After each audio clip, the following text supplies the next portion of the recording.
Yesus menderita, sengsara dan mati karena kasih. Ibu bapak, saudara-saudari yang dikasihi oleh Tuhan, kalau kita mengikuti seluruh kisah sengsara tadi, kita akan melihat bagaimana perjuangan Yesus dalam menghadapi penderitaan tuduhan-tuduhan dari orang-orang yang membenci Dia. Meski berkali-kali Pilatus berusaha untuk membebaskan Dia, namun niat baik Dia itu tidak mampu meredakan kebencian, iri hati, dan dengki dari orang-orang Yahudi. Akhirnya Pilatus cuci tangan dan Yesus dihukum mati. Bapak, Ibu, saudara-saudari yang dikasihi oleh Tuhan, bagi setiap orang yang lahir ke dunia ini,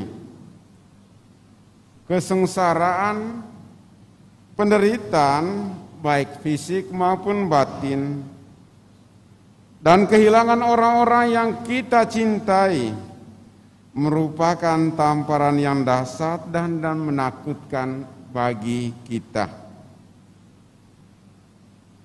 Hal ini terkadang membuat orang putus harapan, bahkan sampai pada krisis iman.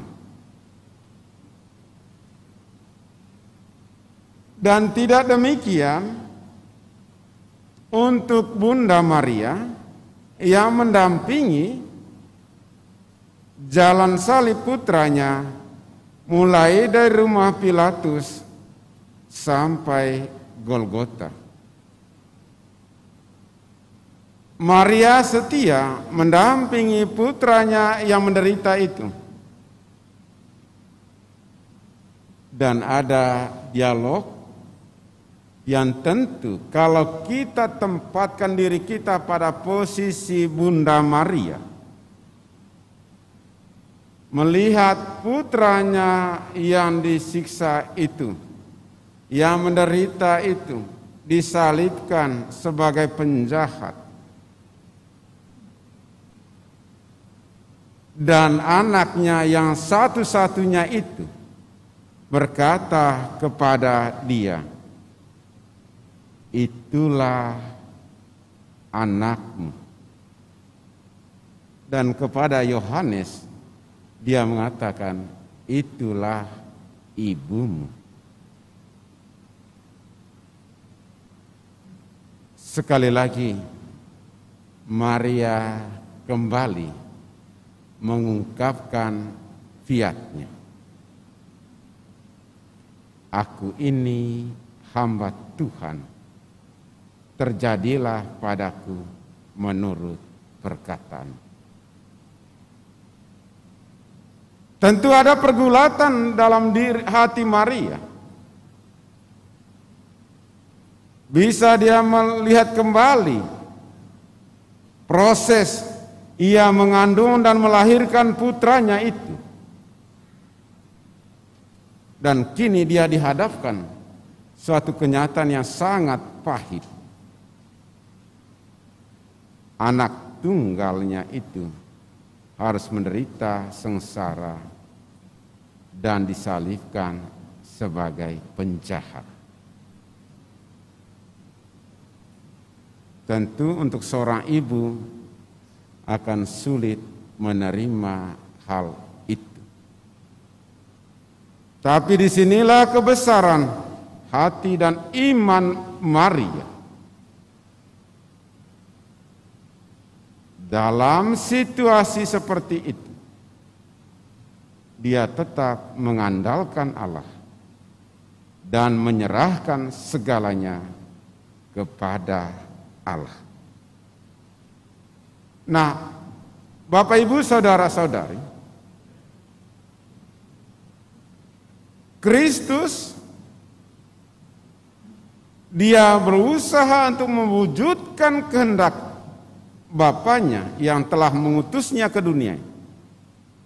Dan apa yang dinubuatkan tentang dia dalam kitab suci, dia menggenapinya. Karena itu, sebelum dia wafat, dia menyatakan sudah selesai. Pekerjaan yang diserahkan Bapa kepadanya sudah dilaksanakannya. Karena itu dia mengatakan, ya Bapa, ke dalam tanganmu kuserahkan nyawaku. Nah, Bapak Ibu saudara-saudari yang dikasihi oleh Tuhan,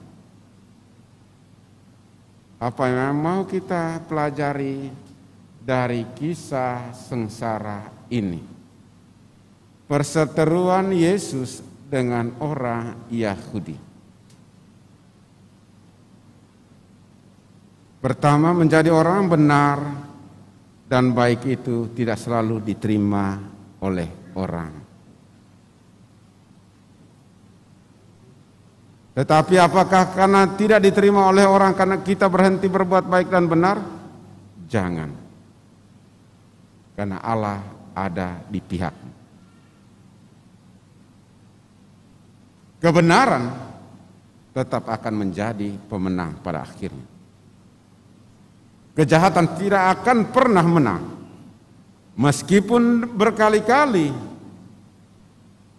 orang melakukan kejahatan kepada kita, tetapi dia tidak akan pernah menang. Dan hal itu ditunjukkan dengan kebangkitan Yesus yang akan kita rayakan esok dan selanjutnya.